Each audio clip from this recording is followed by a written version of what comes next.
ষষ্ঠ উপজেলা পরিষদ নির্বাচনের তৃতীয় ধাপে পটুয়াখালী জেলার সদর, দুমকি ও মির্জাগঞ্জ উপজেলা নির্বাচন অনুষ্ঠিত হচ্ছে। সকাল 8টা থেকে কিন্তু জেলা 3টি উপজেলার 167টি কেন্দ্রে ভোট গ্রহণ শুরু হয়েছে ব্যালটের মাধ্যমে এবং এই ভোট চলবে বিকাল 4টা পর্যন্ত। আপনাদের জানিয়ে রাখি, গত 29শে মে কিন্তু এই নির্বাচন অনুষ্ঠিত হওয়ার কথা ছিল, কিন্তু ঘূর্ণিঝড় রিমালের কারণে এই ভোট পিছিয়ে 9 জুন করা হয়েছে। আজ 9 জুন সকাল থেকে কিন্তু ভোট গ্রহণ শুরু হয়েছে এবং সকাল থেকে আমরা বেশ কয়েকটি কেন্দ্র ঘুরে দেখেছি এবং সব কেন্দ্রেই কিন্তু ভোটারদের সরব উপস্থিতি লক্ষ্য করা যাচ্ছে।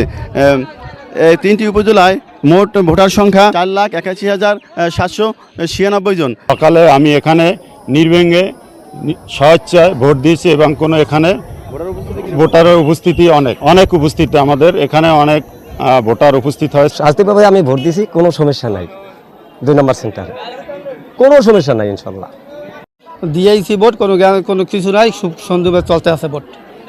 মানুষ উপস্থিতি ভালো, অনেক ভালো, সুস্থভাবে নির্বাচন হইতেছে। নলদন্ডি সেন্টারে আমি খুব সুন্দরভাবে ভোট দিয়েছি, ভোটারের উপস্থিতি আছে এবং সুষ্ঠুভাবে নির্বাচন চলতেছে। মতনই দিছি ভোট, খুব শান্তিতে দিছি, কেউ কিছু বলে না, কিছু না। এই 3 উপজেলায় চেয়ারম্যান পদে 12 জন, ভাইস চেয়ারম্যান পদে 18 জন এবং মহিলা ভাইস চেয়ারম্যান পদে 10 জন প্রার্থী প্রতিদ্বন্দ্বিতা করছেন। সকাল থেকে কিন্তু আইনশৃঙ্খলা বাহিনীর কঠোর অবস্থানের কারণে এখানে কিন্তু তেমন কোনো অপ্রীতিকর ঘটনা আমাদের চোখে পড়েনি। তবে ভোট সুষ্ঠু করার লক্ষ্যে প্রতিটি কেন্দ্রে 5 জন পুলিশ সদস্য এবং 15 জন আনসার সদস্য সার্বক্ষণিক দায়িত্ব পালন করবেন। এছাড়া মাঠে রয়েছে 70 জন ম্যাজিস্ট্রেট, 14টি র্যাবের টিম, 10 প্লাটুন বিজিপি, 52টি পুলিশের মোবাইল টিম ও 26টি স্ট্রাইকিং ফোর্স কাজ করছে।